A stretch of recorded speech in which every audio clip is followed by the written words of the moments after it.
Eu comecei a trabalhar oficialmente com 14 anos, mas já trabalhava desde antes, então sempre fazendo ali o que a gente chamava de bico na época. A gente, como profissional, a gente começar a entender de que forma que a gente pode também propor novas soluções para facilitar, de fato, a vida das pessoas que precisam ali realizar seus pagamentos de formas mais simplificadas. Porque até então eu não tinha letramento racial, né?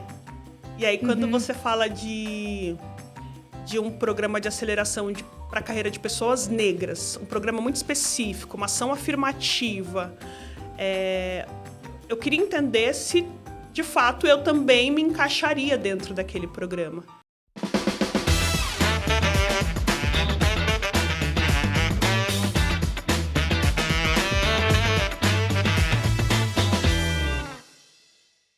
E aí, pessoal, beleza? Aqui é o Danilo Frois. Estamos aqui para mais um episódio do Black Voices, a casa dos grandes profissionais negros da área de tecnologia financeira.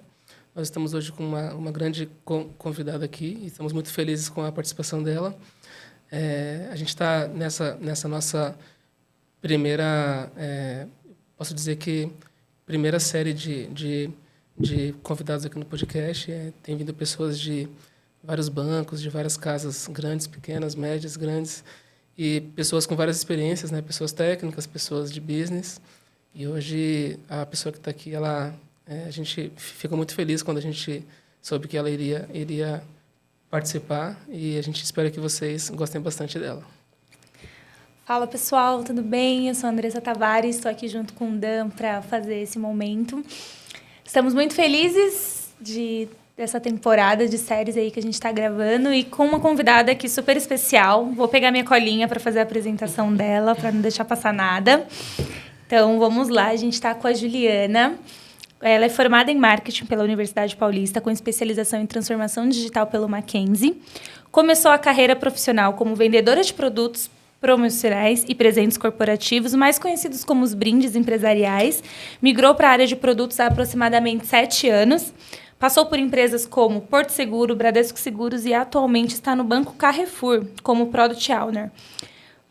Porta essa que foi aberta através de um programa de ações afirmativas para a aceleração de carreiras de pessoas pretas. Ju, muito obrigada por ter topado o convite, por estar aqui. A gente quer te conhecer.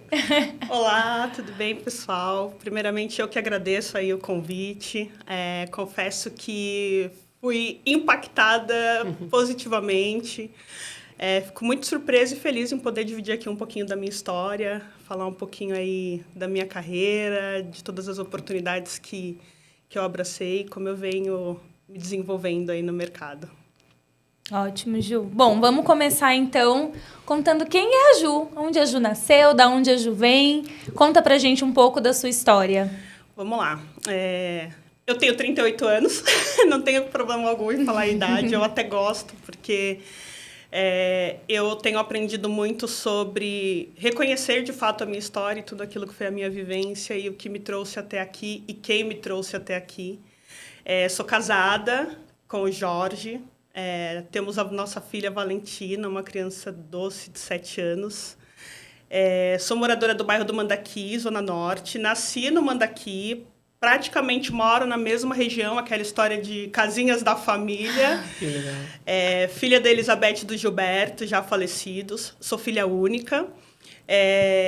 E é isso. Sou apaixonada por uma boa roda de samba. Gosto muito de estar com os meus amigos, pessoas queridas.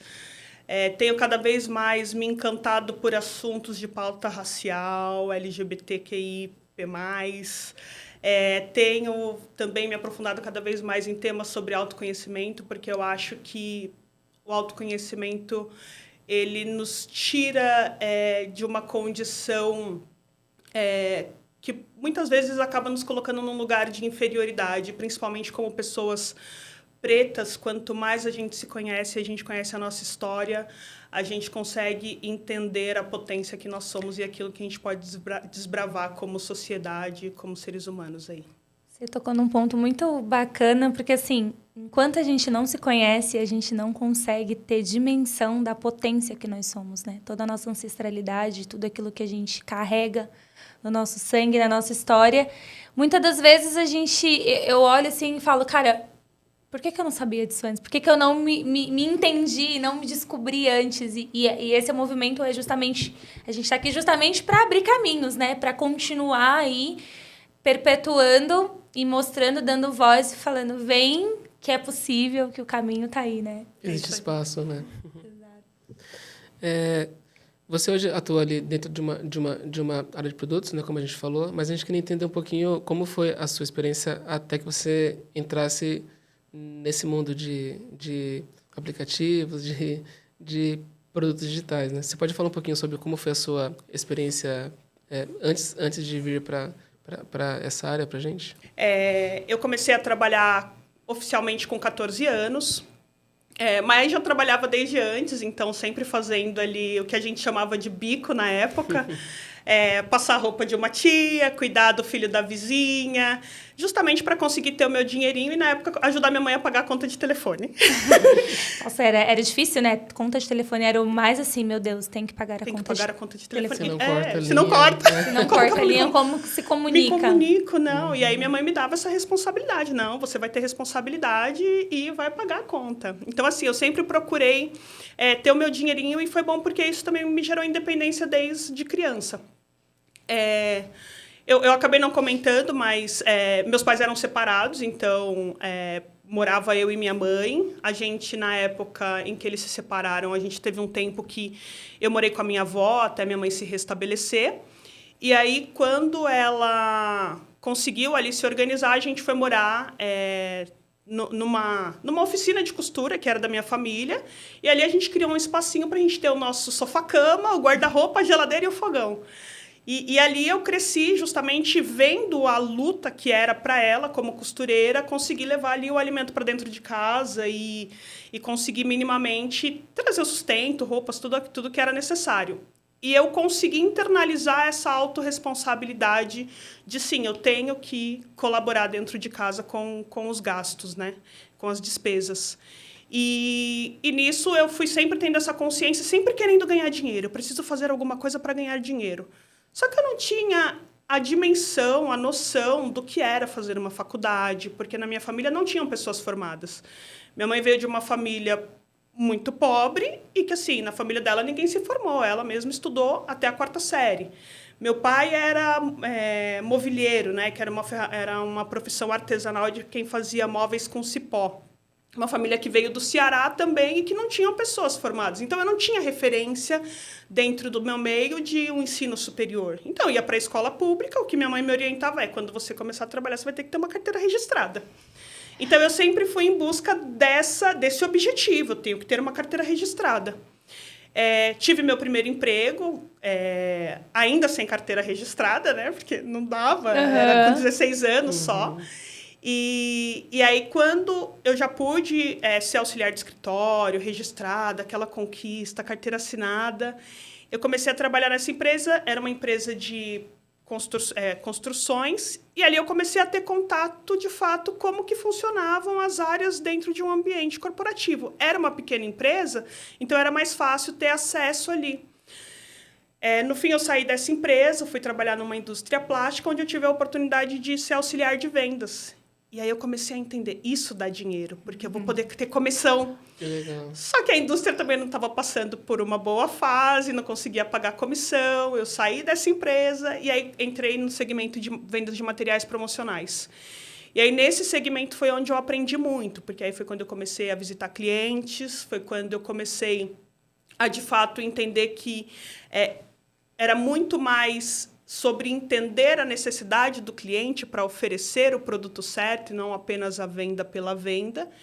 E ali eu comecei a ganhar, na época, até para a idade, consideravelmente bastante dinheiro. Que legal. Uau, já é aquela coisa, já venci na vida, né? Porque você já está ganhando mais do que uma renda que você não via até então na sua família, né? Exatamente. É muito exatamente. louco isso. Você falou uma coisa de carteira de trabalho, só te cortando, assim, que eu lembro muito quando eu estava com 15 anos para completar 16 anos, a minha missão, dada pela minha mãe, era tirar a carteira de trabalho. E eu acordei, tipo, eu não lembro que dia da semana que era, mas era assim, eu fiz aniversário hoje, amanhã eu tava lá na fila do... Eu não lembro o nome do lugar. Era Poupa Tempo. Mas na época, tinha um posto que não chegou a ser não Poupa Tempo. Era um posto de atendimento de trabalho. Eu acho que é CASP que chama o nome. E aí fui lá, fiquei na fila e voltei para casa com a carteira de trabalho. Então, assim, era tipo missão dada. Conquista, né? Conquista, assim, meu Deus, né? Uma carteira de trabalho. E, Ju, nesse momento, quando que você olhou e falou assim, agora eu vou fazer uma faculdade? Como que foi esse processo de escolha? Do curso também, né? Por que marketing? Eu vou chegar no marketing, mas eu vou trazer um pouquinho do antes. Tá bom. Como eu não tinha a visão e a importância, e nem o sonho, eu não vislumbrava um sonho de carreira, porque para mim não fazia sentido, eu só precisava ganhar dinheiro e ter uma carteira de trabalho registrada. Sonho de uma profissão, ser bancária, ser médica, estava longe da minha realidade, não era para mim, aquilo não era para mim. E aí, nessa época, eu fui para uma igreja, me converti ao cristianismo, comecei a frequentar uma igreja, e ali, mais ou menos com 19 anos para 20 anos, eu comecei a entender, junto desse meio ali que eu estava, a importância de um curso superior. E aí comecei a resgatar, na minha família eu tenho um tio que acabou se formando já mais velho, e do outro lado eu tenho uma prima que também se formou. Só que a gente não tinha muito contato, então eu também não tinha muito assim o estímulo, mas eu falava, não, já tem pessoas que fizeram faculdade na minha família. Isso, obviamente, já mais tarde. E vendo ali algumas pessoas com quem eu convivia dentro daquele ambiente religioso, eu falava, eu preciso de uma faculdade. Só que eu não sabia o que fazer. O velho dilema, o que fazer? Exato. Então, o que fazer? Vou fazer administração. Fui, me matriculei, comecei a fazer administração. Só que aí a agenda de administração da faculdade estava conflitando com a minha atuação na igreja, porque eu ia para a igreja todos os dias, eu trabalhava na igreja, eu tinha um compromisso.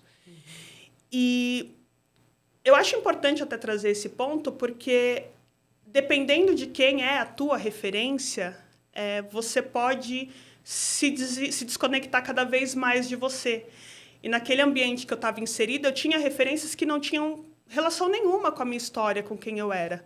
E eu fui buscar um aconselhamento, porque se eu estava na igreja, eu tinha um compromisso ali com a divindade, com Deus. Como que eu vou estudar? Não dava. E aí a orientação que eu tive foi, tranque a faculdade e continue servindo o ministério, porque o teu chamado é maior do que a tua própria vida. E ali eu confesso que eu entendi que eu estava fazendo certo. Sim. Porque eu tive uma orientação de um líder religioso, vou continuar. Fui, tranquei e continuei diariamente na igreja, tal. Fiquei ali mais ou menos por 5 anos, conheci meu esposo. E aí nos casamos, saímos da igreja. E foi quando eu voltei a resgatar esse sonho, porque se tornou um sonho. Eu queria uma formação superior. Eu queria conhecer novas possibilidades que somente um diploma, de certa forma, iria me proporcionar. Sim.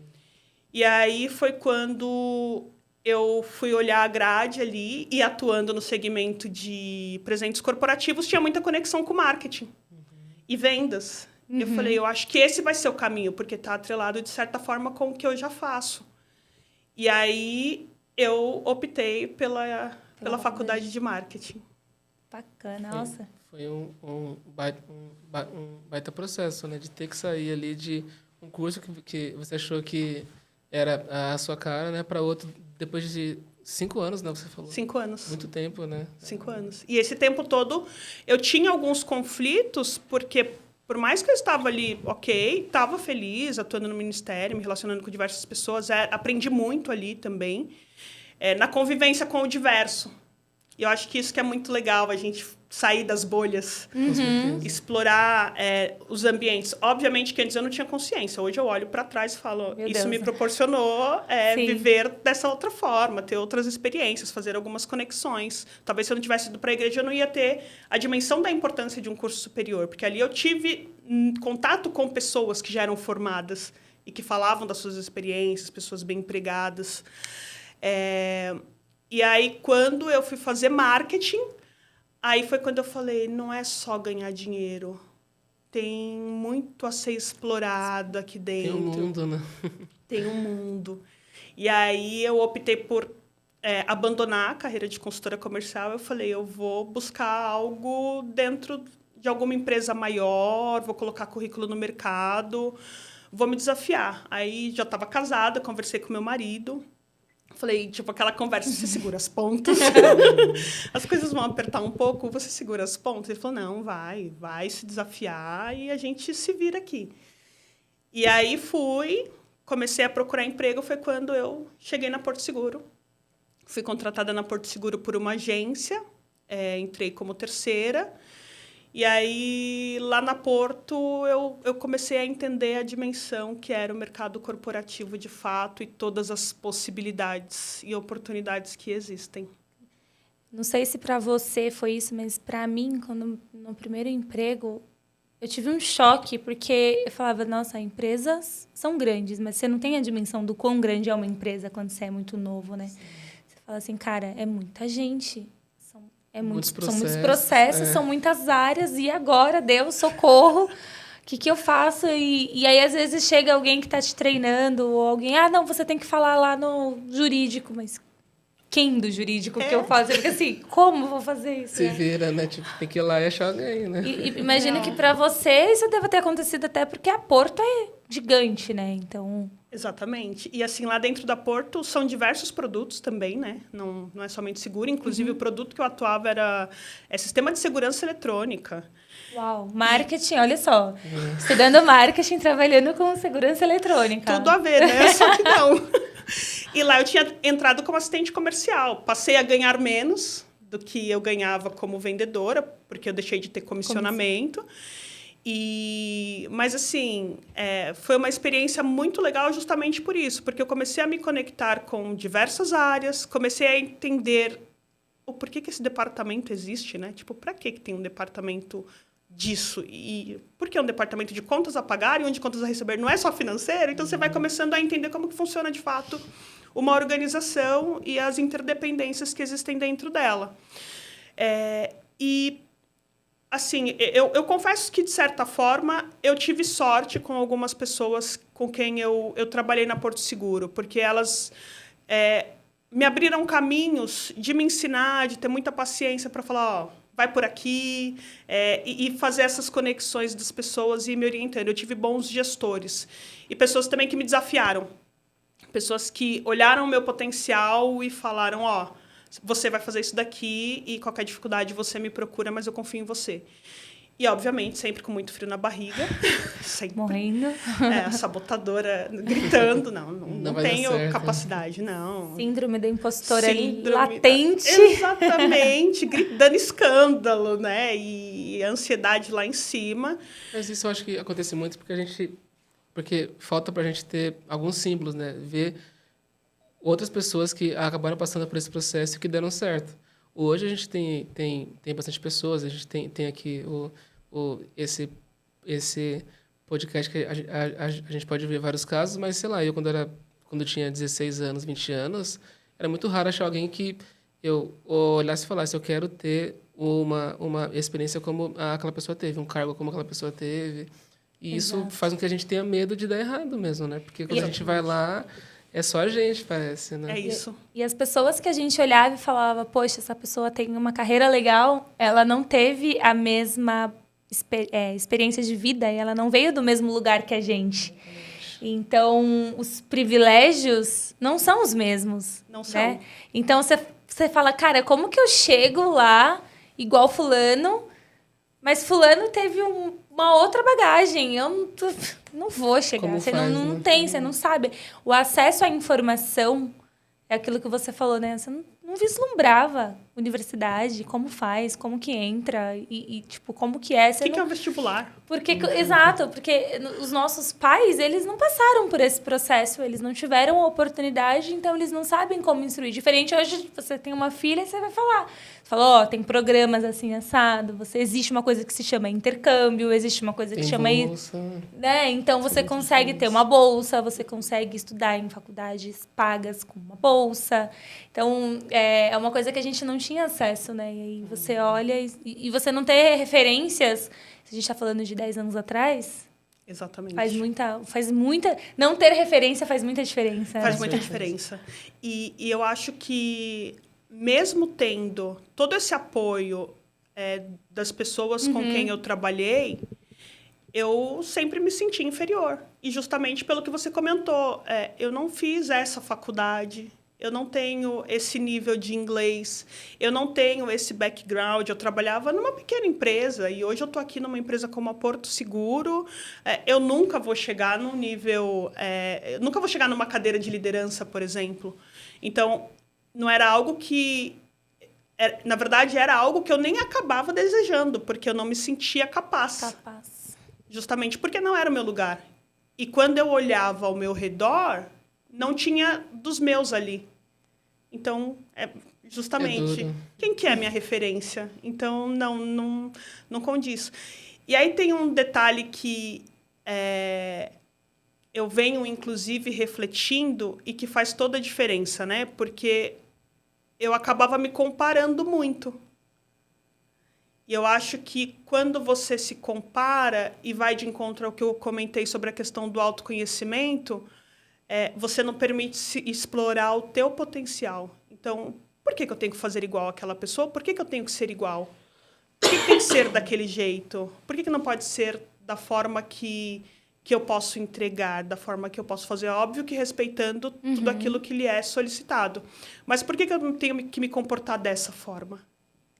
Então, eu tive uma experiência recente, depois eu vou falar um pouquinho mais sobre ela, mas que hoje para mim é muito latente, que é sobre olhar para a minha vida, para a minha trajetória, por aquilo que me falta, entender que isso, de fato, faz com que eu seja uma pessoa potente. Porque muitas vezes a gente quer se comparar com pessoas que tiveram outra condição de vida e que sempre tiveram muita facilidade.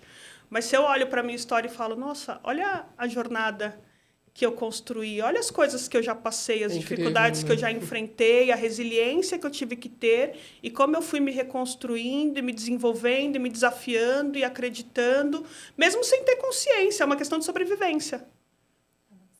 Porque, de certa forma, é sobreviver nesse meio. Como que você faz para sobreviver, para estar? Então, sem contar a autocobrança. Porque a gente sempre tem que... A gente, na verdade, assim, a gente acredita que a gente tem que fazer mais, que a gente tem que fazer além. Se provar, né, o tempo todo. Exatamente. Só que isso a gente só vê depois que passa, né? Depois que enquanto passa. a gente tá ali, a gente tá ali sempre se cobrando. Quebrando a cabeça, né? Sofrendo. Tendo que pagar terapia. De trabalho. Exato, terapia, vida. Salva a gente, né? Ju, na Porto Seguro você ficou, então, nessa parte de segurança e teve mais alguma outra área que você atuou? Você ficou o quê? Uns 3 anos lá, né? Porto Seguro foi aproximadamente 5 anos. 5 anos? Quase 5 anos. Beirou 5 anos. Eu fiquei só dentro da parte de proteção e monitoramento mesmo, ali, de segurança eletrônica. Como eu comentei, eu tinha entrado como assistente comercial, depois se tornou uma área de produto, que foi quando os desafios, de fato, vieram. E aí, lá, foi quando eu tive o primeiro contato com agilidade. Então, estavam se criando as squads, tribos, metodologias ágeis, os frameworks. E aí, eu olhava aquilo e falava, nossa, eu quero experimentar. Como assim? Eu posso errar? Não, pera, não é que você pode errar. Você vai aprender também errando. Tipo, não sabe, vou fazer de qualquer jeito e vou errar. Não, não é isso. Porque tem muito essa coisa do... Será que, se eu errar, como que eu vou ser vista, né? Incompetente? Ainda mais sendo uma mulher preta, eu não podia errar. Então, como assim? Eu vou poder aprender, fazer diferente, construir junto, visão de time. Então, assim, para mim foi muito encantador esse modelo de trabalho. E aí eu tive a oportunidade de atuar como PO numa squad que estava iniciando também e entregamos alguns projetos que, na metodologia antiga, não saía do papel. E para mim foi, assim, uma experiência que foi um divisor de águas, de fato, ali para minha carreira. Porque eu falei, nossa, tem outros caminhos que eu não estava vislumbrando. E qual foi, assim, esse primeiro contato com o ágil, que se você lembra... de alguma ferramenta, algum framework que você bateu o olho e falou, caraca, meu, que negócio legal. Isso muda o meu dia a dia no trabalho. Tem alguma coisa que você lembra, assim, que você... Eu lembro do Scrum e Kanban, Kanban. que são os principais. Hoje eu Mais ainda usa, atuo né? com eles, mas assim, Te marcou, né? me marcou principalmente por conseguir ter visibilidade e dar visibilidade de tudo que estava acontecendo. E principalmente o conceito ali de MVP, você conseguir entregar um pequeno produto ali, uma pequena parte do produto, um produto que seja funcional, e você conseguir testar, colocar na mão do cliente, aprender com o produto funcionando e começar a fazer incrementos de melhoria. Então, essa construção com a experiência do cliente atrelada foi muito de encontro com o que eu acreditava na época que eu era consultora comercial. O que meu cliente quer? O que ele precisa? Qual que é o feedback que eu tenho aqui? Então, para mim, esses dois assim, frameworks foram o que mais me despertaram. Muito bom, Kanban. Sempre salva a gente. Salva! Não, fazer a gestão visual é uma coisa que antes você não tinha, né? Então ficava difícil de você mostrar que você estava fazendo alguma coisa, que você tinha um monte de coisa ainda para fazer e que você já tinha feito muitas coisas. Exato! E aí só chegava trabalho, só chegava cobrança, e se fala, cara, mas eu tenho aqui uma fila que hoje a gente chama de backlog. Mas, né? Mas assim, e as pessoas começaram a entender, e as próprias lideranças, né, que estavam acostumadas com modelos tradicionais, oriundos lá da Revolução Industrial, que você fala assim, cara, mudou.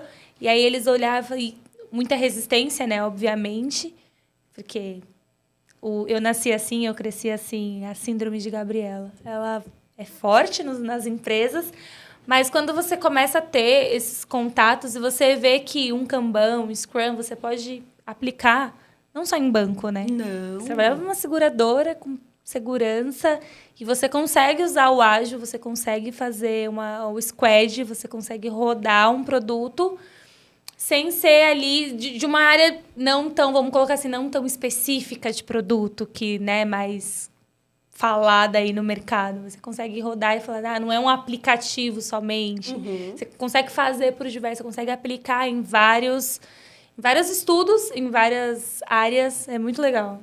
Eu acho que isso também abre espaço para que o time que faz aquele produto possa dar as suas ideias, né? Porque quando eu atuei em empresas que não tinham Scrum, que não tinham Agile, era muito difícil eu entender que havia espaço para eu ser ouvido ali. E hoje não. Hoje, quando a gente faz ali Agile, em dele você fala, não, mas aqui eu acho que está errado, acho que a gente tem que ir por esse caminho. E isso, mesmo que aquilo que eu estou falando não vá ser utilizado, faz com que eu sinta que eu possa ser ouvido mesmo por alguém que tenha um cargo mais alto, né? Isso eu acho que faz com que a agilidade dentro de empresas ela tenha bastante valor, não só para entregas, mas também para quem faz parte delas, né? Perfeito. Isso que você trouxe agora me lembrou também que foi um dos pontos que mais me chamou a atenção nesse modelo de trabalho, porque você tem a colaboração do time. E você dá voz para quem muitas vezes nem sabe que pode falar. Uhum.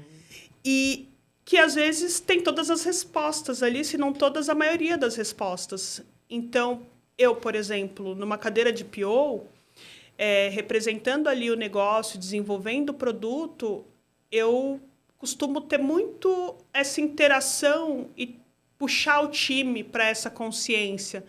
Você não só desenvolve um código. De que forma é melhor para você desenvolver esse código entregando o valor que nosso cliente precisa? Então, puxar esse papel mais consultivo. E é muito legal porque você vê que o profissional ele se sente valorizado, porque ele está sendo escutado. E mesmo que ele não traga aquilo que ele está propondo, talvez não seja a melhor opção para o momento, ele sabe que não foi descartado simplesmente porque ele não é respeitado e valorizado naquele espaço, mas sim porque, de fato, aquilo não era o melhor. Mas ele se permite, e nisso ele também vai fazendo novas conexões, vai criando cada vez mais segurança também para propor as soluções para a gente conseguir ter um produto de qualidade no final. Isso aí. E depois da Porto, para onde que você foi? Como que foi a sua trajetória? Depois da Porto, eu voltei para o segmento de materiais promocionais. Eu tive um convite de um gestor que eu tinha trabalhado. E aí tem um ponto, porque eu optei por sair da Porto porque eu estava em busca também ali de novos desafios. E ali dentro eu não estava conseguindo muito me recolocar. Era uma época que não estava com vagas abertas dentro da Porto. E aí, conversando com esse gestor que eu já tinha trabalhado, que se tornou um colega de mercado, ele falou, Ju, eu tenho um desafio aqui na empresa, que é criar... ele trabalhava com B2B. Uhum. Ele falou, quero ir para o varejo. E agora, com todo o seu background aí, experiência que você tem, eu tenho certeza que você vai ser a pessoa que vai conseguir me ajudar nisso. E aí eu falei, vamos. Desafio dado, vamos embora. Bora. E aí voltei para essa empresa. E aí, eu não só tive a oportunidade de construir esse novo produto, essa nova marca, para atender o B2C, mas eu reestruturei ali toda a estrutura que ele tinha, toda a área de marketing dentro da empresa. Inclusive, criando um novo conceito de marca, outro tom de comunicação, coisas que, para quem está ali no segmento, a empresinha menor ali, tipo, não tem essa noção. E antes eu também não tinha. Então, para mim foi importante colocar em prática aquilo que eu tinha aprendido, que eu vi nas grandes empresas. E trazer para os menores. E olha só, né? Aquela menina que não tinha perspectiva nenhuma de fazer uma faculdade, mudou, foi para a empresa, aí está reestruturando uma área de marketing de uma empresa. Exatamente. E aí você consegue ver a evolução, né? Como que você, olhando para trás, né? A Ju de alguns anos atrás, o que a Ju de hoje falaria para a Ju de alguns anos atrás nessa fase? Ainda tem muita coisa, gente, que ela vai contar. Tem uma parte aqui da história dela sensacional que está por vir, mas fazendo esse corte, né?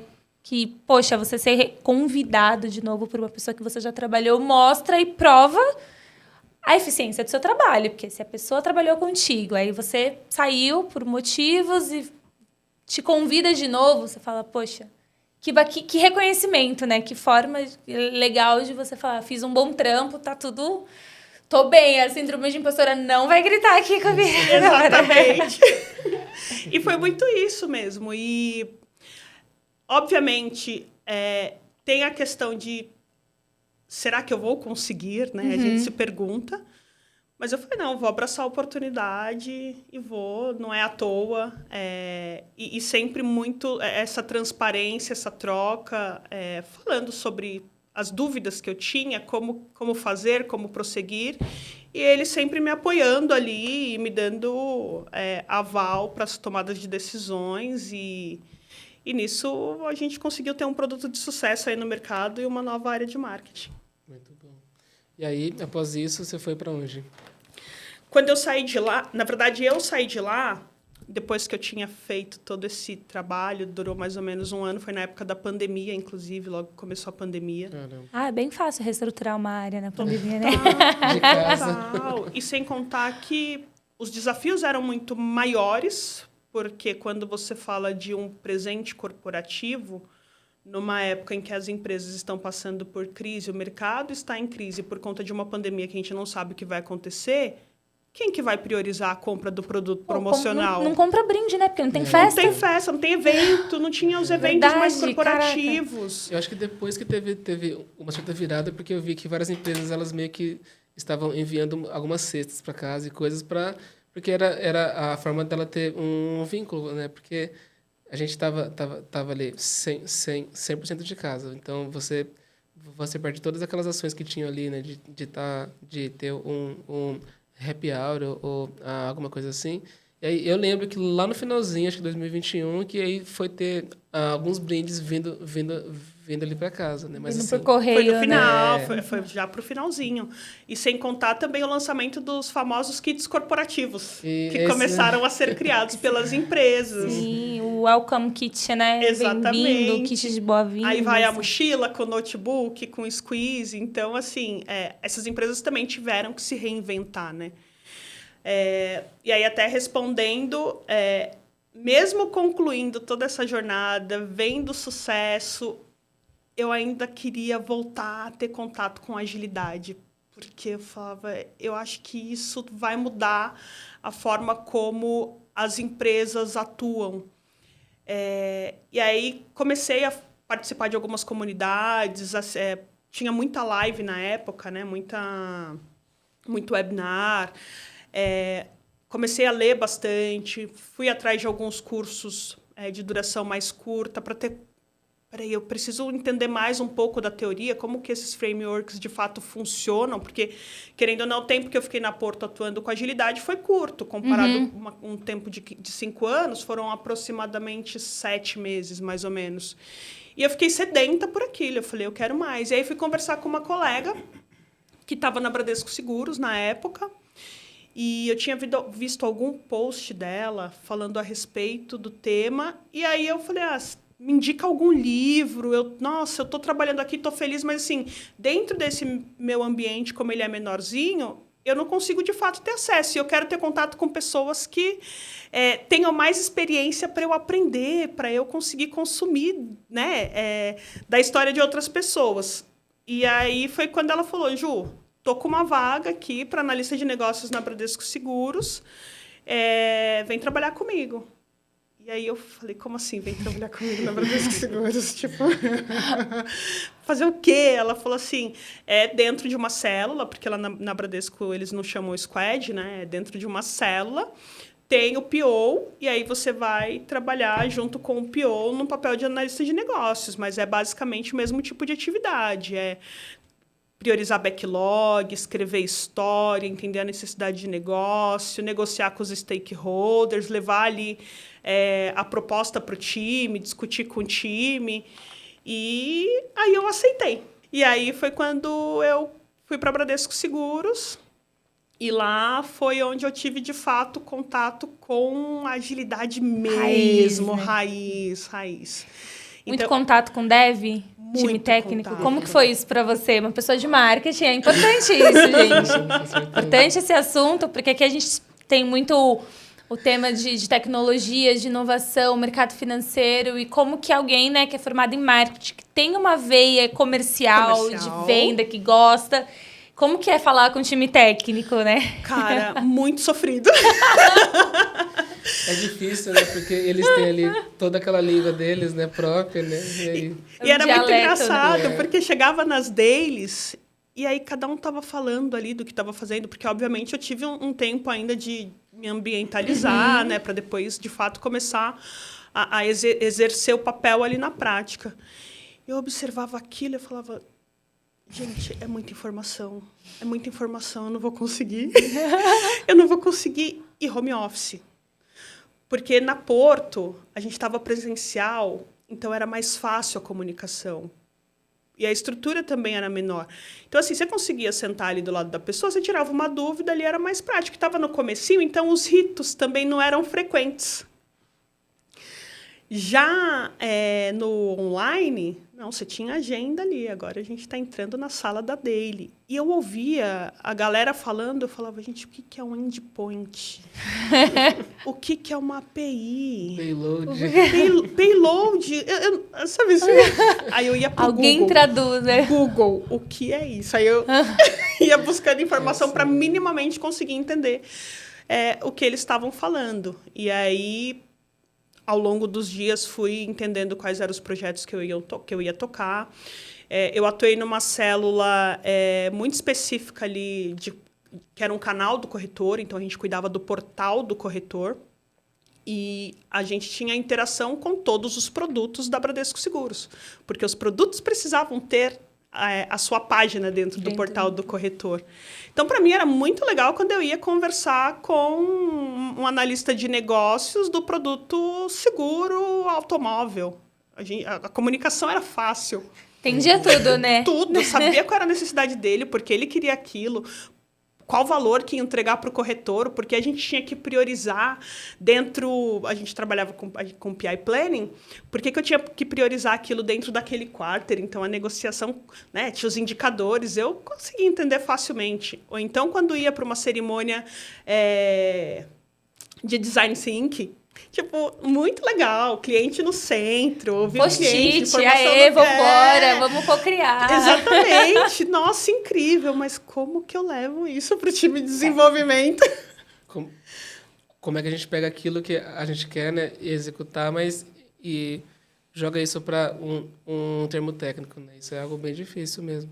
Eu tive uma experiência um pouco próxima disso, porque quando eu atuei ali no Bradesco, eu sempre fui técnico, mas lá eu fui para ter uma atividade em um time de business. E aí foi uma experiência foi o inverso, né? E foi algo... Eu não vou dizer que foi difícil, mas foi uma experiência muito boa de aprendizado, né? De entender como que a gente pega as métricas técnicas que a gente tem de código e traz isso para um time de produtos. Então, lá ainda foi uma experiência boa, porque eu tive que trazer toda aquela bagagem técnica e tive que dar uma cara para ela em termos de business, de metas, de como a gente atinge um objetivo utilizando o código. Só que eu acho que para quem sai de um time de business para um time técnico é mega difícil. Porque eu várias vezes já joguei no Google curso para iniciantes. Não tem, né? Porque eu falava, gente, eu preciso de alguma coisa, porque eu sofro, eu não consigo. E aí, no começo, com o tempo, você vai se adaptando, você vai aprendendo, os coleguinhas vão ensinando, eles vão traduzindo. Você fala, não, pera, volta. Traduz aqui que eu não entendi o que vocês falaram, volta. Vamos falar o português, porque é a linguagem técnica. Mas eu já procurei, porque assim, para quem é de negócio, você fica um pouco confuso. E quem é de TI com TI se falando Nossa, é lindo. É uma sinergia. Não é? Uma coisa flui, você olha e ele vai falando e a tela vai mostrando e o aplicativo vai surgindo. Você fala, funcionou. Exatamente. Olha, faz um insert no banco de dados. Que insert no banco de... Tipo, do que eles estão... Eu não entendia. E aí, quando eu ia levar alguma informação ou tirar alguma dúvida, eu ficava, será que câmeras fechadas? Eles estão rindo de mim. Não abre muita câmera, né? Eu pensava, eu falei alguma besteira e eles estão rindo de mim, não é possível. Isso, obviamente, bem no comecinho. E aí, eu fui também aprendendo. Então, eu puxava lá o nosso tech lead. Eu falava, me ajuda, eu preciso entender aqui qual que é a melhor forma de eu trazer as informações para o time, para a gente construir junto. Então, boas práticas de história, como escrever bem uma história. Pegava os modelos, esse daqui é o modelo ideal, o time entende, como traduzir. E aí, eu comecei a criar mais ou menos um meu modelo de trabalho. E chamar o pessoal. Tá fazendo sentido? Vocês entenderam? Tô com dúvida aqui, isso daqui tá certo? Tem que ajustar? Então, eu comecei a ter mais troca. Por mais que eu não entendesse os termos técnicos, eu pensava, eu tô falando com seres humanos. Então, vamos humanizar mesmo. Vamos humanizar este ambiente. E também deixei evidente ali as dificuldades que eu tinha. E era muito legal ver o desejo genuíno da galera querendo me ajudar e explicando. E aí, eu fui aprendendo e a gente foi começando a ter interações muito mais fluidas. Eu conseguia também trazer muito resultado daquilo que era a entrega do time, como aquilo impactava o negócio, as pesquisas de NPS, para eles verem valor, que eles não estavam... E entender que eles não estavam, de fato, só construindo um código, mas como que aquilo refletia na mão do usuário final. E aí, eles se sentiam já super envolvidos. Então, assim, foi uma experiência muito legal. Na Bradesco, eu aprendi muito, porque as práticas mesmo de agilidade, eu vi funcionar ali na estrutura de digital, na tribo de digital que eu atuei. Então, era atualização frequente. Você via a teoria e a prática, né? Eu via a teoria e a prática. E quando você estava ali nessa posição, você já vislumbrava crescimento de carreira dentro do Bradesco Seguros? Você olhava e falava, poxa, agora eu quero ser um PM, agora eu quero... Não sei quais que eram as nomenclaturas lá, porque a gente sabe também que cada empresa, né, tem os seus nomes e sobrenomes. Mas você vislumbrava crescimento de carreira lá dentro? Eu comecei a vislumbrar porque eu comecei a ver o meu progresso. Então, conforme...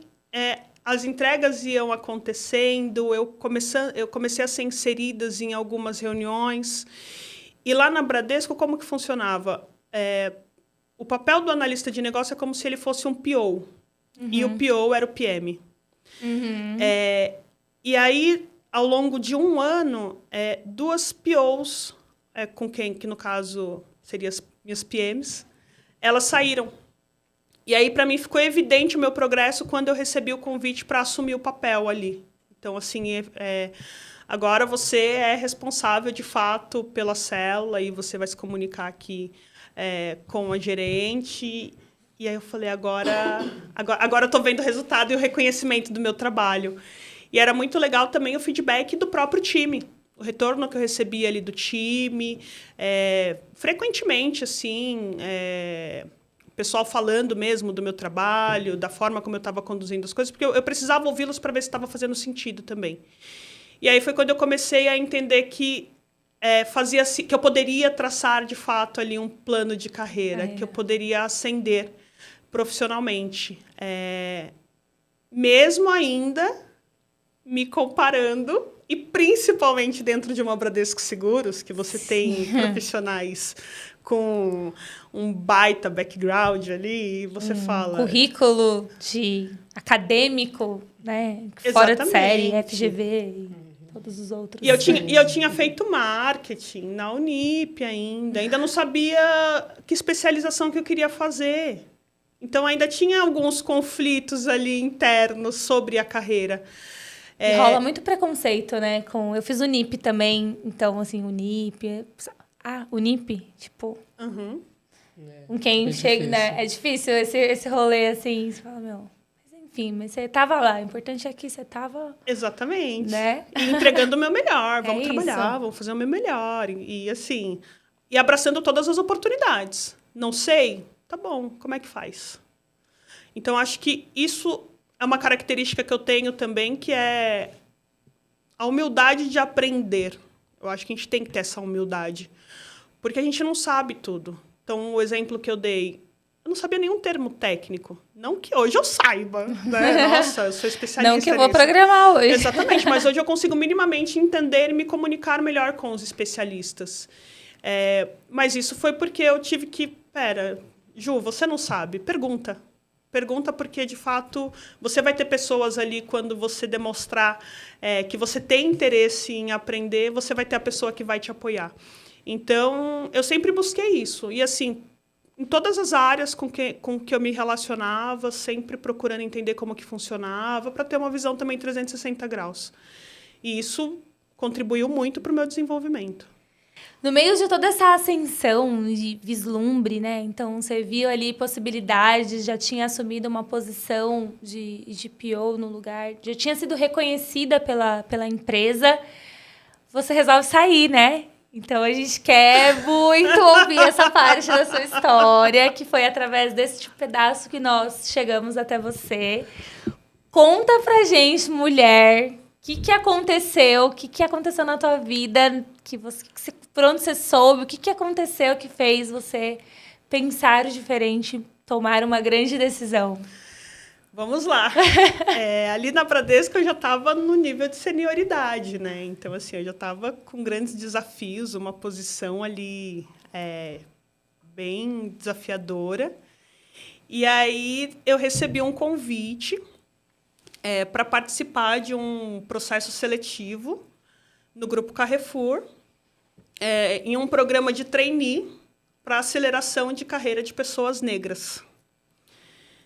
E eu falava, não trainee, aceleração de carreira de pessoas negras, no Grupo Carrefour, não faz sentido. Mas eu falei, eu refletindo e conversando com meu esposo, eu falei, eu estou bem aqui na Bradesco, estou feliz, gosto do que eu faço, tenho meu trabalho reconhecido, gosto das pessoas com quem eu trabalho, mas o que é esse programa? Eu quero saber o que é esse programa. E aí eu aceitei participar do processo seletivo. Inicialmente, ali nas primeiras entrevistas, eu fiz algumas perguntas para entender qual que era o perfil de pessoas que eles estavam buscando. Porque até então eu não tinha letramento racial, né? E aí, quando você fala de um programa de aceleração para a carreira de pessoas negras, um programa muito específico, uma ação afirmativa, eu queria entender se, de fato, eu também me encaixaria dentro daquele programa. E aí ficou evidente ali para mim que, na verdade, eles não estavam em busca de pessoas com letramento racial. Porque a proposta do programa também era desenvolver o letramento racial para esses profissionais. Muito bom. E aí isso abrilhantou meus olhos. Porque anos antes, ali em meados de 2019, mais ou menos, foi quando eu comecei a me ver como uma pessoa negra. Aí você fala, como assim? Tipo, pera, mas você é preta. Como você não sabe que você é preta? Algumas pessoas não conseguem entender isso. Uhum. E aí foi quando eu comecei a ter consciência, na verdade, do que o racismo representa dentro da nossa sociedade e o que eu já tinha vivido e sido impactada pelo racismo. Então, o que é ser uma mulher negra no Brasil? O que é ser uma mulher negra numa sociedade estruturalmente racista? Peraí, como que é isso? Então, eu comecei a entender que muitas coisas a respeito da minha vida não era sobre a Juliana, mas era sobre o que a face do racismo faz com que as pessoas pretas se sintam inferiorizadas. E aí você começa a entender vários sentimentos que você teve ao longo da sua trajetória, né? Exatamente. Você começa a ver os perrengues que você fala, cara, tá aí, ó. Quando você tem esse entendimento e essa consciência racial, se você se olha no espelho, você se entende, você não vê só o tom de pele, o que tem por trás do tom de pele, do cabelo. Você fala assim, agora faz sentido. Exatamente. Essa virada de chave, eu também tive esse processo tardiamente, né? Eu não cresci.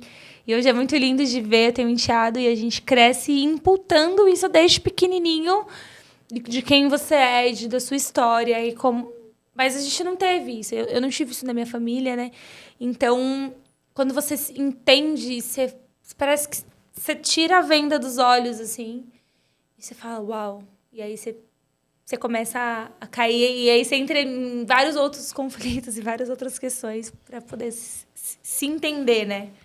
Isso que você falou, Andressa, sobre entrar em vários outros conflitos é muito real. Porque uma resolução de um conflito vai puxando outro. Você vai buscando, né? Vai vindo. Assim, exatamente. Então, assim, vai levantando o tapete, aí tem uma sujeirinha aqui, aí ele vai levantando mais. Exato. Só que, assim, é muito doloroso, porque você olha para trás e fala, como eu não sabia disso? Como eu não entendia isso? Por que eu me descaracterizei tanto? Por que eu tentei me adequar a situações que, de fato, não eram para mim? Por que eu tentei embranquecer? Porque, na verdade, a gente tenta embranquecer. Sim. Por que eu me feri tanto? E aí eu comecei, ainda que muito superficialmente, ali em meados de 2019, a ter essa consciência. Eu falei, gente, eu sou preta. Peraí, a forma como eu estou cuidando da minha filha também fala muito sobre isso. Por que minha filha não pode estar com shortinhos ali, mais caseiro, aquela roupinha de ficar em casa, né? Uhum. E a gente sair na rua normalmente sem eu ter a preocupação que vão olhar para ela com preconceito. Sendo que as crianças brancas, elas podem sair assim. Então, essa questão da maternidade também mexeu muito comigo por conta disso, porque eu comecei a entender que a minha filha ela não pode viver o mesmo que eu vivi. Ela não pode sofrer o mesmo que eu sofri. Eu tenho que começar a buscar essa consciência para saber educar a minha filha. E muito porque na minha família eu também não tive esse ensinamento. Eu acho muito legal quando eu converso com algumas amigas hoje que elas falam assim, não, porque minha mãe sempre teve consciência, minha família sempre foi militante. Eu falo, gente, que inveja! Amiga, não! Exato! Mas esses casos são mega raros também. São mega raros. A grande maioria tá na mesma condição que eu. E aí, ali, quando eu vi a proposta do programa, conversando na entrevista, e falou, não, o programa, uma das etapas do programa, inclusive, é uma imersão Sankofa em Salvador. Uau! Eu falei, gente, não, peraí. Primeiro, o que é Sankofa? Peraí, tipo, e por que Salvador? A pergunta, e por que Salvador? Eu falei, eu vou aceitar o desafio, eu vou continuar nesse processo. E como que foi? Assim, você se inscreveu? Era um formulário? Você se inscreveu e passou por entrevista? Como que era? Eu recebi a proposta da agência, tinha uma agência que estava conduzindo esse processo, e aí eu recebi a proposta, preenchi o formulário lá, um formulário padrão curricular, e na sequência já entraram, assim, um dia depois já entraram em contato comigo já agendando a primeira entrevista. E foi essa primeira entrevista com pessoas da agência, de fato, que aí eles trouxeram todo o contexto ali do programa. Legal. E aí teve essa primeira entrevista. A segunda entrevista já foi com outros participantes do programa. E aí a gente já teve uma imersão Carrefour. Tá. Então, ali eles trouxeram, inclusive, o porquê daquele programa. E apresentaram para a gente todas as ações afirmativas que o Carrefour já praticava. Legal. E aí eu fazia, não é possível que o Carrefour faça tudo isso. Não é possível que o Carrefour tenha todas essas ações. Por que a gente não vê isso? E aí foi quando eu comecei, inclusive, a me questionar sobre algumas crenças em relação a grandes empresas, inclusive como o Carrefour. Eu falei, tem muita coisa que acontece que muitas vezes a gente não vê e que está impactando positivamente muitas vidas. E quantas pessoas aproximadamente eram nesse grupo de... Você lembra, assim? Era um total de 20 contratações externas e eles abriram vagas também para 10 colaboradores já do grupo. Já do grupo, para fazer parte do programa. Para fazer parte do programa, independente ali da posição. Então, por exemplo, essas pessoas também já tinham nível sênior. A maioria dos profissionais do programa já tinha ali uma senioridade de mercado, já tinha uma carreira estabelecida. Então, não só eu, como meus colegas também tomaram essa decisão de, eu vou ser trainee? Sim, eu vou ser trainee. Traduzindo, né? Vai andar para trás? Vai dar uns Exato. passos para trás? E é muito legal a gente falar isso, porque pode ter muitas pessoas assistindo que se deparam com esses conflitos, né? Às vezes recebe uma proposta de trabalho, ou às vezes é um programa e você fala assim, queria... Mas, eu já cheguei, eu já sou analista sênior, eu já sou especialista, eu vou voltar a ser trainee. Até porque trainee, pelo menos quando eu me formei, não tinha, né? E se tinha, era só para as faculdades muito tops, elitizadas. E aí, hoje, eu falo, putz, eu queria ter feito um programa de trainee, sabe? E é legal a gente contar, porque parte da carreira... Aparentemente, a gente precisa dar um passo para trás para você dar 3, 4 para frente, né? Exatamente. E aí, esse programa, ele tinha um processo... Vocês atuavam em áreas internas? Era dividido? Essas 20 pessoas, 30 pessoas ficavam em várias áreas do grupo? Várias áreas do grupo. Inclusive, no momento ali da escolha do cadastramento ali do currículo, você podia escolher... Legal. Qual área que você gostaria de atuar. Então, é como se fosse um processo normal de contratação, como um analista sênior, indo para uma cadeira específica ali, dentro do seu core de atuação, mas sendo trainee, porque todo o processo do programa ele foi muito específico. Então, os cursos, toda a jornada ali de desenvolvimento, ela não foi naquele modelo mais tradicional que a gente conhece dos programas de mercado, que você vai fazer um job rotation aqui dentro desses departamentos. Não, então é dentro da sua área, junto com a sua liderança, você já vai desempenhar o seu papel ali como analista, mas o programa vai te dar todo o subsídio, ferramentas e investir na tua carreira em cursos, capacitações para você obter mais conhecimento, inclusive conseguir aplicar aquilo no seu dia a dia. Legal. Financeiramente também você deu um passo para trás. Um passo para trás. Aí você marca aquela conversa de novo com o marido e fala, então, Exato. olha, de novo. Vamos nós. Com um diferencial. Agora nós temos uma filha. Com um fator que, assim, né, para quem não tem ainda, gente, olha, gasta bastante. Tem uns memes que falam assim, minha filha acha que eu sou a amiga rica dela, né? Não é? Tá tudo bem. O meu enteado, ele chega assim, quando pede alguma coisa, não, eu não tenho dinheiro. Mas passa no cartão de crédito. Minha filha, esses dias, ela veio perguntar se ela podia ter um cartão. Ela veio perguntar se ela podia ter um cartão. Com 7 anos, eu não. Como assim, tá louca? É que isso também para eles é meio estranho, né? Você passou o cartão ali, pronto, parece que tá pago já e... Não tá vê ótimo. o dinheiro em papel, né? Em espécie, e fala, não, um cartão. Uma vez a gente viajou pro motel e tinha o raio da pulseira, né? Que você paga tudo com a pulseira, que aquilo ali, meu pai do céu, você só encosta. A pulseira. Não, e assim, você vai, né? Tô de férias. Quero um sorvete. Só se vive uma vez. Só se vive... Mano, essa frase é preciso guardar dinheiro versus só se vive uma vez. O eterno dilema, Sim. né? E essa pulseirinha você encosta e vai, no final, né, no check-out, você vai pagar a conta. Aí você vê que fala, não é tão bom ter uma pulseirinha assim. Não. E ele falava assim, me empresta a pulseira? Por que eu não tenho uma pulseira que paga as coisas? E aí, toda vez agora ele fala assim, a gente vai para um hotel que tem uma pulseira? Ele quer só Ele pagar. quer uma pulseira, né? É muito, muito engraçado. E aí, nesse programa, vocês tiveram assim, mas vocês foram todos para Salvador? Fomos todos para Salvador. Caraca, quantos dias? Conta pra gente essa experiência. Foram 5 dias em Salvador. E eu falo para todo mundo, essa experiência, de fato, ela foi o divisor de águas na minha vida. Existe a Juliana antes de Salvador e depois de Salvador. Porque foi uma imersão nas raízes negras. E ali a gente teve contato com profissionais, tanto profissionais de mercado, que trouxeram as suas histórias, como pessoas moradoras da cidade de Salvador que trouxeram a história, de fato, da construção da sociedade negra dentro daquela cidade. E a estratégia de sobrevivência do povo negro, como que nós chegamos até aqui. Então, trouxeram, assim, o compartilhamento ali das histórias. A gente conheceu o vovô do Ilê, do bloco Ilê Aie. E lindo, assim, contar a forma como foi construído o bloco e o porquê foi construído.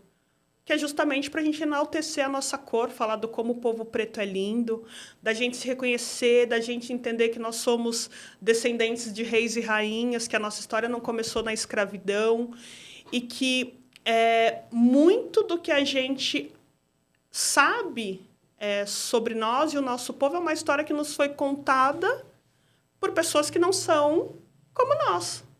Então, a história é distorcida. E, de fato, qual que é a nossa história? E foi muito disruptivo, assim, ter tido contato com essas pessoas, porque eu comecei a entender que eu não devia ter vergonha de quem eu era e da minha história e do meu povo.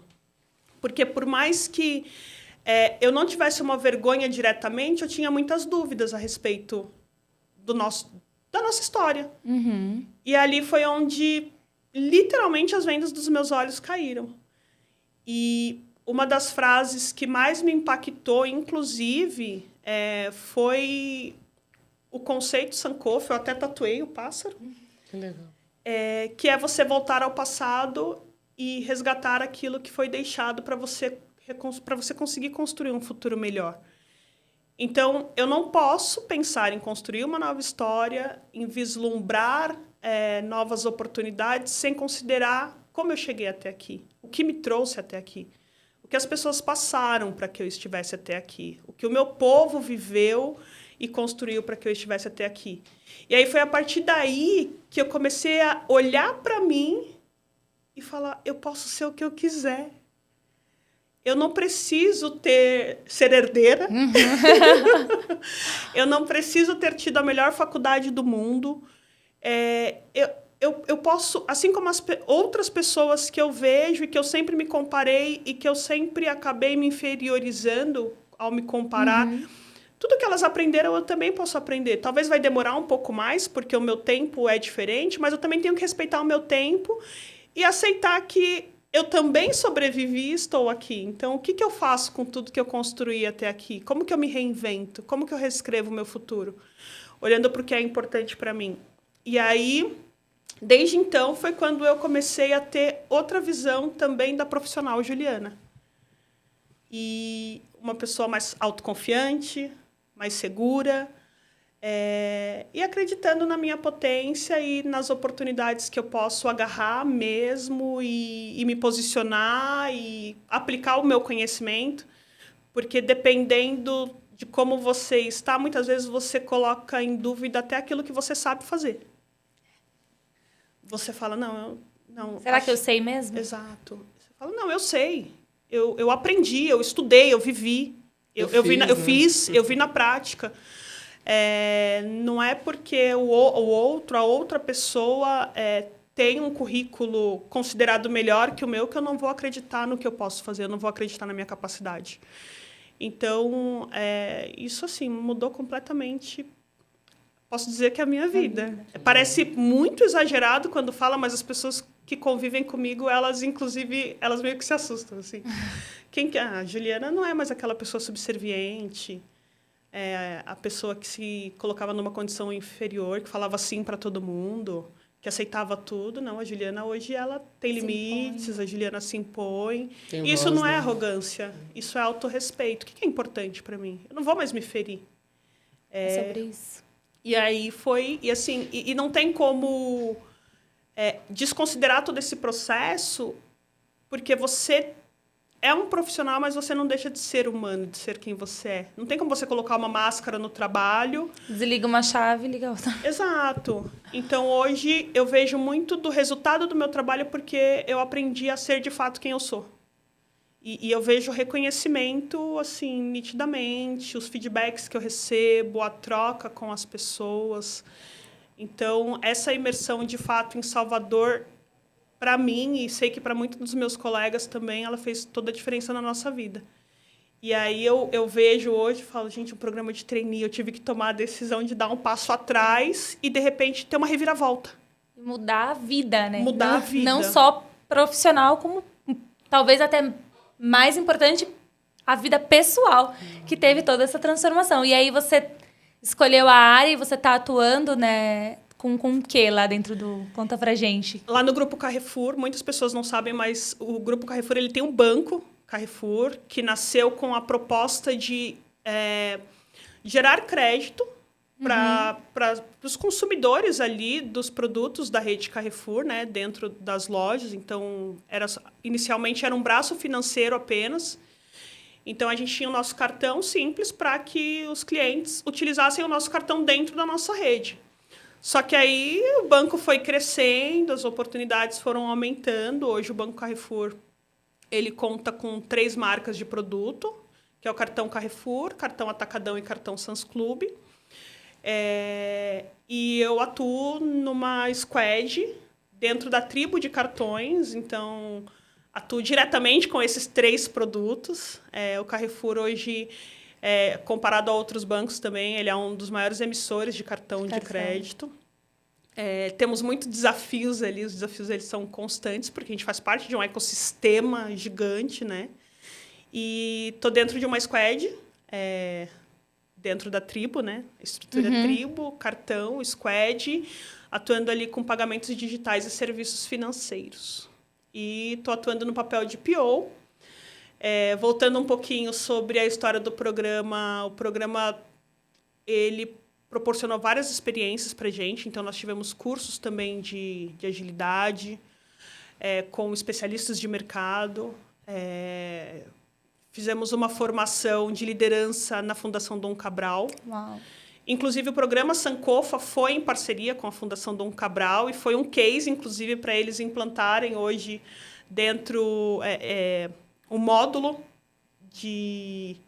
do Sankofa mesmo. Então, foi uma experiência também para eles assim, muito proveitosa. E aí, toda essa jornada do programa, ela acabou agora no último mês, em junho. Foi o quê? 1 ano e meio? 1 ano e meio. 1 ano e meio de programa. 1 ano e meio. E ao longo do programa, eu tive diversos desafios, assim. Porque eu cheguei no banco... Teve perrengue? Muito. Tem que contar a parte, né? E assim, imagina, eu tinha trabalhado já na Porto Seguro, na Bradesco Seguros, formada em marketing. Mesmo atuando ali diretamente com agilidade na área de produtos, era um segmento completamente novo. Mercado financeiro, banco. Gente, como que funciona o banco? Lidar com o dinheiro das pessoas. Exato. Como que funciona? Um cartão de crédito? Como que funciona? Nossa, meio de pagamento, 4 partes, o que é isso? Então, assim, também tudo muito novo para mim. E sem contar que, quando você fala de um banco que pertence a um grupo varejista, você não pode desconsiderar o que o varejo faz, como que o varejo funciona. E eu cheguei no banco bem na fase de fusão com o Grupo Big. E que impactou diretamente também o banco, porque a gente teve que fazer o lançamento de um cartão, que é o cartão Sans Club. Então, assim, foi muito desafiador. Eu entrei em diversas reuniões que falava, gente, como a gente vai lançar um produto em 3 meses? Com muita gente, né? Sempre aquelas causas gigantescas. Muita gente. E todo mundo é especialista, né? E assim, eu sedenta e aprendendo tudo. E, opa, eu vou me especializar. Eu não sei, eu vou aprender. E foi muito legal porque a minha liderança, ela sempre me apoiou. E o tempo todo, Ju, ó, tá aqui o material, conteúdo, dúvida, ó, nessa reunião. E me chamava no paralelo. Estamos falando sobre isso. E sempre me embarcando e me desenvolvendo, investindo mesmo ali em mim. E eu comecei a retornar. Então, e justamente por ter tido esse processo de autoconhecimento, estar mais autoconfiante, eu falei, não, eu vou também trazer aquilo que eu tenho de conhecimento das outras empresas e aplicar. Então, foi uma junção. Então, eu pegava aquilo que era, de fato, a minha experiência e aplicava no meu dia a dia, junto com aquilo que eu estava aprendendo dentro do Banco Carrefour.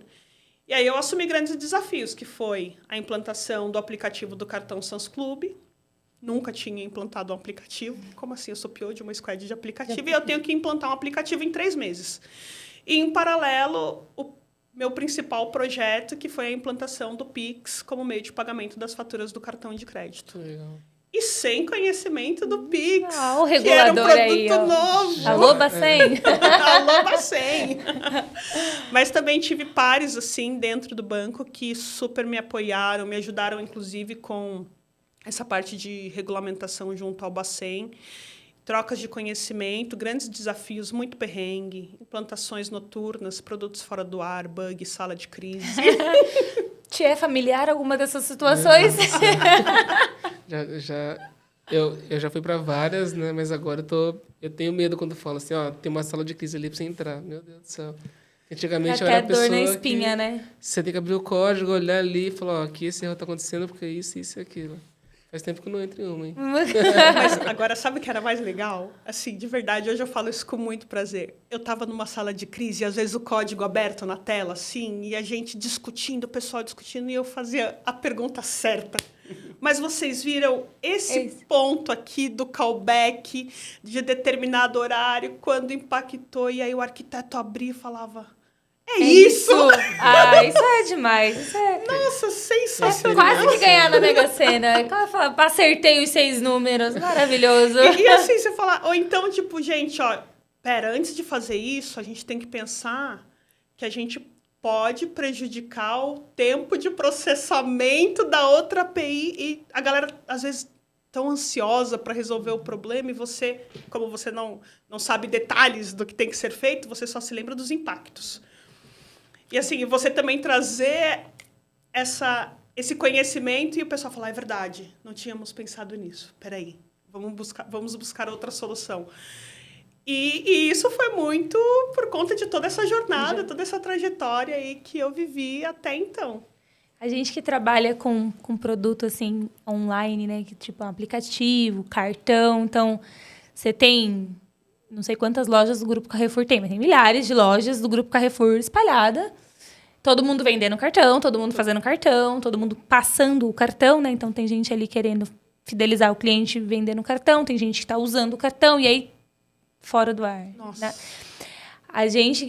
Já trabalhei no Bradesco, também, assim, o aplicativo do banco está fora. São milhões em minutos que impacta milhões de clientes, milhões em termos financeiros. Então, é muito louco. E uma coisa que eu acho muito interessante é, dentro dessa parte de supermercado que tem cartão, que tem uma parte financeira, eu vejo uma grande porta de entrada de bancarização das pessoas. Com certeza. Porque você foi falando, né, do cartão Carrefour. Eu lembro que, cara, minha mãe teve um cartão Carrefour, tipo... sei lá quantos anos atrás, assim. E eu acho que ela tem até hoje o cartão do Carrefour. E A gente sabe que, historicamente, o Brasil e a relação com o dinheiro, a gente não tem ali uma educação financeira, a gente tem ainda muitas pessoas que não são bancarizadas, mas eu vejo uma porta de entrada. Então, a pessoa faz compra, porque é uma necessidade básica de sobrevivência, e ali ela já tem a oportunidade de fazer um cartão para pagar as suas compras, para ter mais desconto, porque Faz diferença, não tá barato as coisas, né? Então, aí qualquer... Se o pacote de arroz, que é 30, você com cartão paga 25, pô, já são R$5 que você compra o leite. É essa conta que, que na hora ali que você tá, que as pessoas fazem, que a gente faz, que o trabalhador faz. Então, eu acho muito legal essa iniciativa mesmo do banco crescer, da empresa, do grupo crescer e falar assim, não, aqui a gente vai oferecer essas...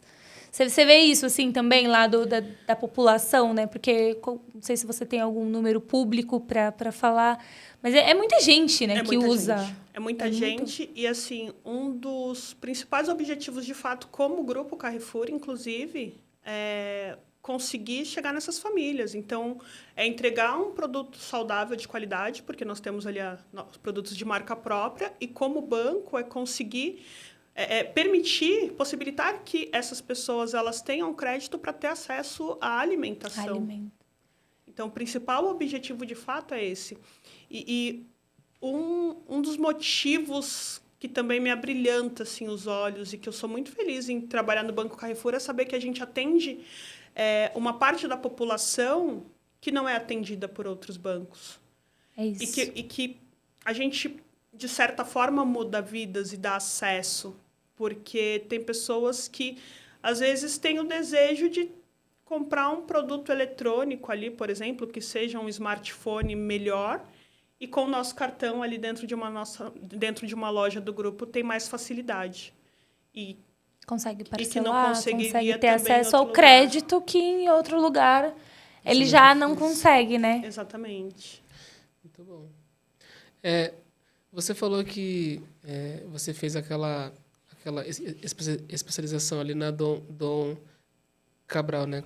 Como foi essa experiência lá? Porque a gente sabe que existem algumas instituições que acaba sendo mais difícil que a gente entre e tal. Eu fiz uma Mackenzie como graduação, mas eu tive bolsa durante 5, 6 anos ali que eu fiz. Só que quando eu fui entrar ali, eu tinha... Eu tentei a bolsa, só que aí eu precisava vir com vários documentos, né? Aí eu fui só com, acho que uns 40% deles, aí eles não deram a bolsa, aí eu tive que fazer empréstimo para poder pagar e tal. Então, a gente sabe que é uma coisa muito difícil, né? Aí eu queria saber como foi a sua experiência, porque eu vi que você também entrou a ler no Mackenzie depois, seria mais para poder entender como foi a experiência, tanto ali como lá na Dom Cabral também. Eu comecei a fazer a minha especialização no Mackenzie no final de 2021. Então, quando eu saí da Bradesco Seguros, eu já estava cursando. Tive contato também com profissionais excelentes, professores incríveis, assim, que trouxeram muito da sua experiência prática. Ali também eu era uma das únicas pessoas pretas em sala.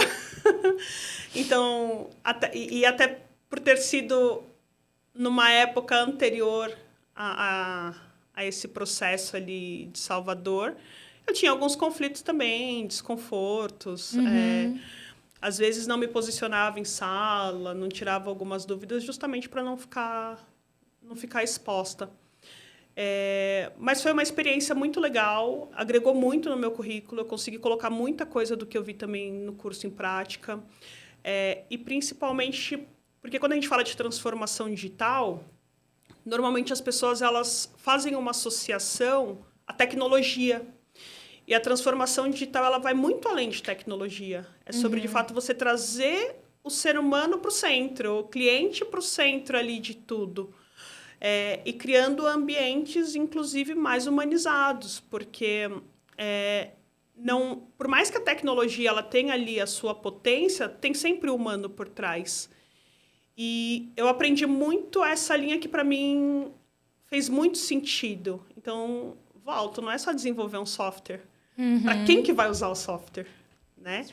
Não é só fazer um código ali e, putz, temos inteligência artificial. Quem que está por trás disso? Então, foi um curso que me agregou muito e me agrega, e que até hoje, assim, muito do que eu aprendi, eu consigo aplicar no meu dia a dia de trabalho. E ter um diploma do Mackenzie, né? Eu tinha o NIP. Não, agora eu tenho Mackenzie. Licença que eu tenho Mackenzie. Para mim era assim, imagina, para quem não pensava, não tinha noção do que era um curso superior, você no final conseguir concluir ali uma pós-graduação numa universidade renomada, é uma baita conquista, né? Caramba. Aproveitando que a gente está falando de faculdade, e aí a gente vai encaminhando a nossa conversa. Se a gente pudesse, ficaria horas e horas e horas e horas e horas trocando muitas ideias. Se a Ju não fizesse marketing, qual outra faculdade você faria? Assim, hoje, com a sua maturidade, ou até vai fazer, né? A gente nunca sabe. Alguma outra profissão você gostaria de ter? Hoje eu faria psicologia ou filosofia. Olha só, que legal. Porque eu vejo justamente mais madura o quanto essa ciência mesmo, tanto da psicologia e da filosofia, ela tem poder de mudar vidas. E eu amo tudo que é relacionado assim, ao ser humano, ao desenvolvimento humano, à história de pessoas. E se eu pudesse, e não significa que pode ser que não seja um desejo futuro, ainda que não seja para, de repente, exercer uma profissão. Não sei o que o futuro me aguarda, mas hoje eu já consigo me permitir desejar. Então, é o que eu falo sempre para o meu esposo, assim, quando a gente conversa e a gente fala sobre o futuro. Nunca é tarde. Nunca é tarde para nada. Vamos viver um dia de cada vez e da melhor forma possível, e aproveitando as oportunidades e fazendo o que nos faz bem e o que a gente deseja. E, obviamente, a gente procura sempre também passar isso para nossa filha. Então, vai que no futuro... Vai que, né? E, assim, eu não faria simplesmente... Importante ressaltar aqui, a psicologia ou filosofia somente por fazer... Mas eu iria muito na linha da psicologia preta, filosofia africana, porque eu acho que é o que tem trazido, aberto portas e trazido consciência para o nosso povo. Então, eu falo por mim, acesso a esse tipo de conteúdo tem mudado dia a dia a minha vida. Quando a gente fala quando a gente fala de área de produtos, uma coisa que é muito comum dentro dela, que é você ter vários frameworks diferentes, né, novos e tal. E aí eu queria saber quais são aqueles que você mais gosta, que você sempre usa, que você sempre confia que eles vão te dar insights bons. Olha, como eu comentei, eu gosto muito do Scrum e do Kanban. Mas quando a gente fala, por exemplo, de uma estrutura maior, o SAFe, para mim, ele é um framework que eu acho que agrega muito, principalmente quando a gente tem muita interdependência ali entre áreas. Então, eu aprendo ainda com o SAFe, eu vejo muita oportunidade e eu acho que é um dos que, para mim, faz muita diferença. Ele traz muito valor. E ele te dá, né, aquela ajuda para olhar, né, para os próximos 6 meses, 1 ano, né, você ter um plano ali, né? Porque às vezes quando você atua sem ter algum framework que apoie nisso, né, fica difícil saber para onde ir. Para onde eu tô indo, né? Tipo, e aí? Exatamente. Então a gente consegue ter uma visão mais de roadmap ali a médio e longo prazo. Sim. E ainda falando dessa área de produto, a gente sabe que ela é uma área bastante que as coisas acontecem de um jeito muito rápido, né? Então a gente vê sempre aparecendo alguma nova ideia que vai sendo utilizada por várias empresas e tal. Eu queria saber se você tem enxergado alguma coisa que está acontecendo dentro assim, do mercado e que você acha que as pessoas que estão ouvindo a gente, elas devem ler mais sobre e tal. Olha, um tema que eu comecei a me aprofundar um pouco mais recentemente é Open Finance. Legal. Muito bom. Eu sei que aqui eu tô com uma especialista. Mas porque, de fato, eu acho que ele traz muitas oportunidades, principalmente para o cliente. E quando a gente consegue começar a entender os benefícios que isso gera para o produto em si, a gente começa a ter uma outra visão de proposta de valor. Então, eu vou dar um exemplo. Hoje, o principal projeto que eu atuei foi o Pix como meio de pagamento da fatura. Só que tem toda uma jornada ali que o cliente ele precisa gerar um código dentro do aplicativo do banco, ir no banco pagador, colar. Por que eu não posso, hoje, através do Open Finance, ter tudo em um único aplicativo, simplificando essa jornada para o cliente através de um iniciador de pagamento? Então, eu posso ter isso dentro do meu app. Mas é algo que, assim, obviamente a gente sabe que as coisas estão avançando aqui no Brasil. Sim. Mas eu acho que é um tema, de fato, que, principalmente para o segmento financeiro, ele tende a agregar muito. Com certeza. Estudem Open Finance. Ontem, A defensora. Ontem eu tive que fazer uma compra e tinha lá uma iniciação de pagamento. Foi ótimo, assim. Eu até falei com a minha esposa que estava perto. Eu falei, cara, isso daqui precisa estar em apps, assim, sei lá, quando você vai pedir comida, quando você Tem vai que estar em pedir todo Uber. lugar, né? Porque é muito prático, né? Em vez de ter prático. que abrir e colocar todos os dados ali do cartão, você aperta ali e já vai direto, né? Exatamente. E, assim, outro assunto que eu, particularmente, também sou muito fã é a parte de... Corta. Vou voltar. Outro tema que eu também sou muito fã e que eu acho que, assim, vai crescer muito aqui ainda no Brasil, pagamentos digitais. Cara, eu amo andar só com o meu aparelho de smartphone.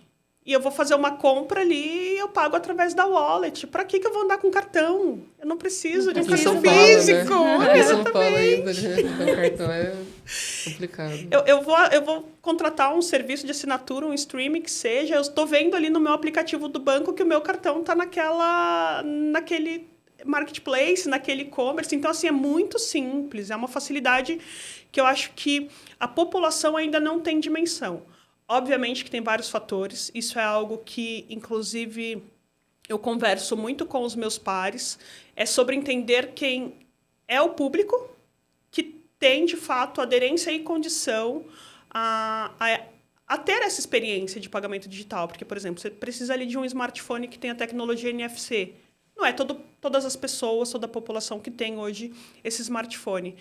Mas eu acho que a gente, como profissional, a gente começar a entender de que forma que a gente pode também propor novas soluções para facilitar, de fato, a vida das pessoas que precisam ali realizar seus pagamentos de formas mais simplificadas.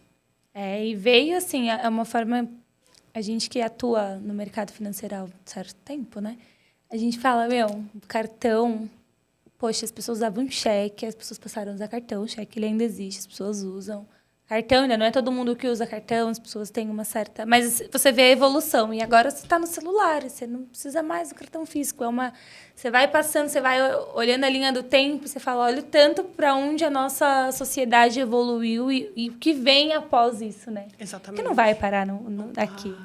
Então, assim, o que mais que está vindo por aí? Então, hoje você está integrado no Google ou no Apple, e aí você consegue fazer os seus pagamentos, você consegue fazer a gestão ali dos seus cartões, você tem uma segurança para gerar um cartão virtual para fazer uma compra e não correr o risco ali, né? De diminuir o risco de fraudes e tal. O que vem? Eu fico me perguntando isso.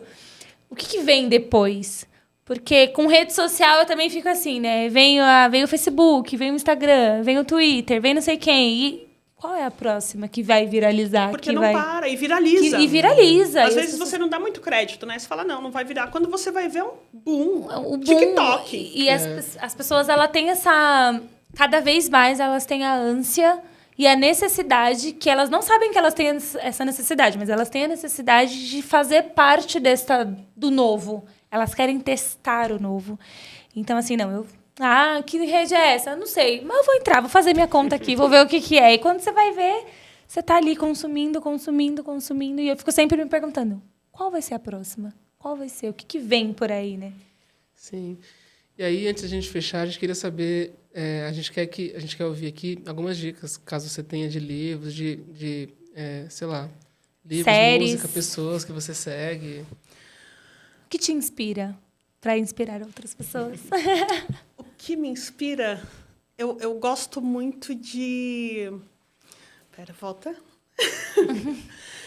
Essa aí é mais voltado, de fato, pro pessoal, pode assim, ser coisa geral. de música que você gosta, coisas que gosto você de ouvir fundo de quintal, gosto de assistir a série e tal. Não precisa ser só associado ao trabalho, assim.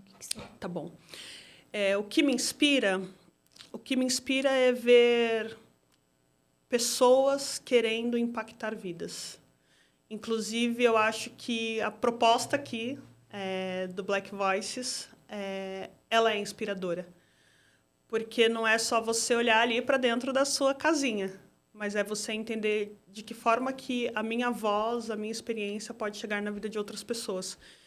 Então, assim, eu gosto muito de ouvir podcast com histórias diversas, assim, temas diversos, porque sempre tem algo a aprender. E foi o que eu comentei no início. Você sai da bolha, né? Uhum. Você vai fazendo conexões com diversas histórias de vida. Para mim, eu acho que assuntos relacionados à autoconsciência, autoconhecimento, terapia é vida. Hashtag faça terapia. Todos. E eu acho muito legal, por exemplo, esses projetos sociais que existem hoje para alcançar pessoas que não têm condições de fazer terapia. Eu vejo muitos movimentos com profissionais cara, assim, eu admiro muito essas pessoas que estão se doando, estão doando vida, estão doando seu tempo ali para mudar a condição da vida de muitas famílias, né? E profissionais que querem disseminar conhecimento, profissionais que estão envolvidos em comunidades, profissionais que estão sempre dispostos ali a trazer a sua contribuição, a ensinar. Isso, para mim, é, de fato, muito inspirador. E eu me apego muito a essas pessoas, a essas experiências, e estou sempre ouvindo e vendo quanto a minha vida e minha carreira também é impactada. Maravilhoso. Ju, muito obrigada pelo seu tempo, por você ter topado o desafio, que acaba sendo um desafio, né, de participar aqui com a gente. A gente ficou muito feliz de te receber, de conhecer a tua história, de te ouvir. A gente vai aqui para um momento final, a gente fala momento jabá, momento agradecimento, beijo mãe, beijo pai, sabe aquela coisa? Então, fica à vontade, se você quiser passar LinkedIn, se quiser página no Instagram, o que você quiser divulgar, se tiver também, a gente... Vagas, né? O que você quiser aí, ó, algum recado, fica à vontade, viu? Tá bom, primeiramente quero agradecer mais uma vez a oportunidade. Confesso que nunca imaginei participar assim, de um podcast. E volto a dizer que acredito que, assim como eu estou aqui, eu pude chegar até aqui. Muitas outras pessoas têm condição de seguir aí uma jornada de construção, abraçando os desafios, enfrentando os medos, não se conformando, sendo um inconformado mesmo, indo em busca ali da realização de sonhos. Agradeço meu marido, super companheiro, Jorge. Eu acho que, assim, toda a nossa história, tudo que eu venho conquistando também é muito graças a ele, ao apoio que ele me dá, a paciência que ele tem comigo, principalmente naqueles dias difíceis. Ele é um grande ouvinte, conselheiro, um paizão também para nossa filha. Agradeço ela, que é uma criança super linda, Valentina, que me inspira a ser cada dia uma pessoa melhor. E agradeço as pessoas que passaram na minha vida, líderes que eu tive, Rodrigo Herzog, Ana Julião, agora a atual Moniquinha, o Roger, o Limão, pessoas que acreditaram em mim e que nunca me olharam com preconceito, mas pessoas que olharam o meu potencial e que colocaram desafios na minha mão, acreditando que eu tinha capacidade para realizar. E é isso. Muito bom. Bom, obrigada, Ju. É isso, pessoal. Valeu. Muito obrigado aí por terem acompanhado a gente. Sigam as nossas redes sociais, sigam também os outros podcasts aqui do grupo, né? Como o SOS Bacen, o Let's o Open, Let's Open e vários outros que a gente tem Let's hoje aqui, né? Crypto. Vem muita coisa boa por aí, muito conteúdo. É isso aí. Até mais. Até mais. Tchau, tchau.